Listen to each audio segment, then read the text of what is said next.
আসসালামু আলাইকুম প্রিয় শিক্ষার্থীরা, আরেকটি নতুন ভিডিও নিয়ে তোমাদের সামনে হাজির হলাম। আমি মোহাম্মদ বিল্লাল সরকার। বর্তমানে পড়াশোনা করছি রাজশাহী বিশ্ববিদ্যালয়ে।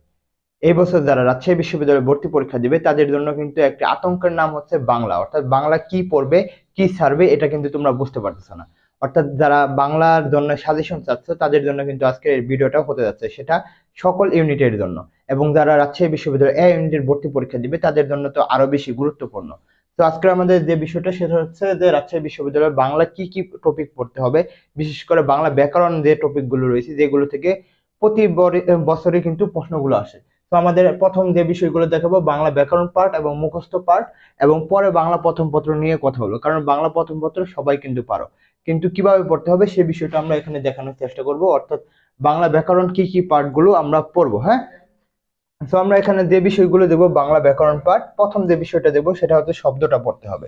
দেখো, শব্দ বলতে এখানে শব্দের গঠন থেকে শুরু করে উৎপত্তি থেকে শুরু করে সকল কিছু কিন্তু তোমাদের পড়তে হবে। অর্থাৎ একটি শব্দ দিলেও তোমাকে এটা কোন থেকে উৎপত্তি হয়েছে, কি শব্দ, সেগুলো কিন্তু তোমাকে অবশ্যই অবশ্যই তোমাকে পড়তে হবে, যাতে তোমরা শব্দ যেখান থেকে আসে সেখান থেকে তোমরা পারো। এবং মোটামুটি তোমরা 100% শিওর থাকতে পারো যে এই রাজশাহী বিশ্ববিদ্যালয়ের এই শব্দ থেকে কিন্তু কোশ্চেন অবশ্যই আসবে। দুই নম্বর যে বিষয়টা সেটা হচ্ছে সমাস। দেখো, রাজশাহী বিশ্ববিদ্যালয়ে এই সমাজ থেকে প্রশ্ন আসবেই। আরেকটা কথা যেটা সেটা হচ্ছে যে দেখো, যে রাজশাহী বিশ্ববিদ্যালয় সংক্ষিপ্ত সিলেবাস থেকে প্রশ্ন দেয়। তো সংক্ষিপ্ত সিলেবাসের মধ্যে কিন্তু এই টপিকটা রয়েছে, সে অবশ্যই এই সমাজটাও কিন্তু তোমাকে ভালো করে শেষ করতে হবে। অর্থাৎ এটাও তুমি ধরে রাখতে পারো যে 100% প্রশ্ন আসবে। অর্থাৎ সমাজ থেকে যেরকম 1 থেকে 2টা প্রশ্ন আসে, তেমনই ভাবে শব্দ থেকে 1 থেকে 2টা প্রশ্ন আসে, ইজিলি আসবেই। 3 নম্বর যেটা হচ্ছে সেটা হচ্ছে সন্ধিটা পরে রাখতে হবে। এটা মোটামুটি তোমরা ধরে রাখতে পারো, এখান থেকে কিন্তু প্রশ্ন আসে। পরে যে বিষয়টা শব্দ যে টপিকটা সেটা কিন্তু সহজ, কিন্তু প্রতি বছরই প্রশ্ন রিপিট হচ্ছে এবং এখান থেকে প্রশ্ন আসতেছে। তো সেটা হচ্ছে উপসর্গ। যদি তুমি উপসর্গটা পড়তে পারো এবং বিগত সালের প্রশ্নগুলো পড়তে পারো, ইনশাআল্লাহ তুমি কিন্তু এখান থেকে প্রশ্ন অবশ্যই অবশ্যই পাবে। পরের বিষয়টা হচ্ছে সেটা হচ্ছে বানান এবং উচ্চারণ।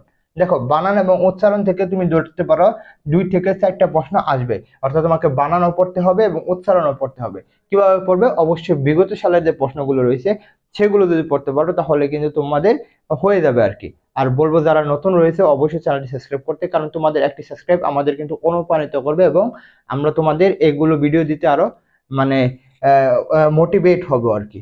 তো বানান এবং উচ্চারণ থেকে তোমরা ধরে রাখতে পারো 4টে আসবে এবং 4টা থেকে 5টা প্রশ্ন আসে। পরে হচ্ছে কারক থেকে মোটামুটি পরে রাখবে, প্রতি বছর আসে না, 1 বছর আসে, আরেক বছর আসে না। পরে যে বিষয়টা হচ্ছে পদ, পদ থেকে তোমরা 2টা ধরে রাখতে পারো যে এখান থেকে প্রশ্ন আসবে। পরে যে বিষয়টা হচ্ছে নত্যবিধান সত্যবিধান, এখান থেকে কিন্তু মোটামুটি একটা প্রশ্ন আসে। তো বেশি যদি বাইটার পার্টের করতে বলি, শব্দ থেকে প্রশ্ন আসবে, সমাজ থেকে প্রশ্ন আসবে, উপসর্গ থেকে প্রশ্ন আসবে, বানান উচ্চারণ থেকে প্রশ্ন আসবে, পদ থেকে প্রশ্ন আসবে। অর্থাৎ 1 2 3 4 5 6, অর্থাৎ 6টা টপিক যদি পড়তে পারো ইনশাল্লাহ তোমরা এখান থেকে মোটামুটি 10+ এখানে ইজিলি পেয়ে যাবে। হ্যাঁ, তো তোমাদের যে বিষয়গুলো ইম্পর্টেন্ট সেই বিষয়গুলো যদি আগে পড়ে ফেলতে পারো তাহলে কিন্তু তোমাদের জন্য সহজ। তো এই জন্য তোমাদের রাজশাহী বিশ্ববিদ্যালয়ের জন্য বাংলা ব্যাকরণ পাঠ তোমরা কি পড়বে, এবং অনেকগুলো টপিক দেখার কারণে তোমরা পড়তে পারো না, এই জন্য তোমাদের এই শর্ট যে যে কয়েকটা টপিক রয়েছে এগুলো পড়লে কিন্তু হবে। কয়টা? 1 2 3 4 5 6 7 8, ভাই 8টা টপিক পড়ো বা 9টা টপিক পড়ো, এনাফ। 2 নম্বর যেটা হচ্ছে মুখস্থ পার্ট। মুখস্থ পার্টের জন্য কিন্তু যারা মুখস্থ পার্টে ভালো করে না তারা কিন্তু মোটামুটি ধরে রাখতে পারে যে 50% চান্স পাবে না, সেটা ইংলিশের মুখস্থ পার্ট হোক, সেটা বাংলার মুখস্থ পার্ট হোক। তো আমাদের বিষয়টি যেটা সেটা হচ্ছে যে রাবির জন্য বাংলার যে সাজেশনটা সেটা মুখস্থ পার্টগুলো কি কি পড়বো। যে বিষয়টা প্রথম আমি বলবো সেটা হচ্ছে সমর্থক শব্দটা পড়বে, এখান থেকে প্রশ্ন মাস্ট, এখান থেকে প্রশ্ন মাস্ট আসবে। অর্থাৎ বাংলা রাজশাহী বিশ্ববিদ্যালয় বাংলার ক্ষেত্রে সমার্থক শব্দ থেকে প্রশ্ন আসবে, এটাও মাস্ট। পারিভাষিক শব্দ থেকে প্রশ্ন আসবে, এক কথার প্রকাশ এখান থেকে প্রশ্ন আসে, আর বাগধারা বিপরীত শব্দ থেকে 2টা থেকে একটা প্রশ্ন আসে। তো তোমাদের মেইন বিষয়টা পড়তে হবে, সমার্থক শব্দ মাস্ট পড়তে হবে, পারিভাষিক শব্দ পড়বে, এবং এক কথার যে প্রকাশ রয়েছে এটা কিন্তু পড়বে। আর বাগধারা এবং বিপরীত শব্দ থেকে একটা আসে আর কি, 2টা থেকে একটা আসে। তো তোমাদের জন্য আরেকটা অ্যানাউন্সমেন্ট, সেটা হচ্ছে যাদের টার্গেট জিএসটি, রাবি, চবি, তাদের জন্য কিন্তু আমাদের একটা অক্সিজেন বেসের ক্লাস শুরু হচ্ছে। তো এখানে তোমরা বাংলা 30টি ক্লাস পাবে, ইংলিশে 30টি ক্লাস পাবে এবং প্রবলেম সলভ থাকবে 10টি। আর যারা এখানে ভর্তি হবে তাদের কিন্তু আমাদের এক্সাম বেসে ভর্তি হওয়ার দরকার নাই, ফ্রিতে তোমরা 60টি পরীক্ষা পাবে। আর শুধুমাত্র যারা এক্সাম বেস অর্থাৎ টপিক ভিত্তিক পরীক্ষা দিতে চাও তারা কিন্তু আমাদের এই এক্সাম বেসে ভর্তি হতে পারো, 60টি পরীক্ষা দিতে পারবা।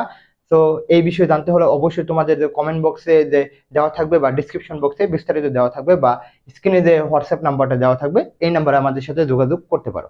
তো আশা করি তোমাদের বোঝাতে পারছি। যদি ভালো লাগে অবশ্যই চ্যানেলটি সাবস্ক্রাইব করবে।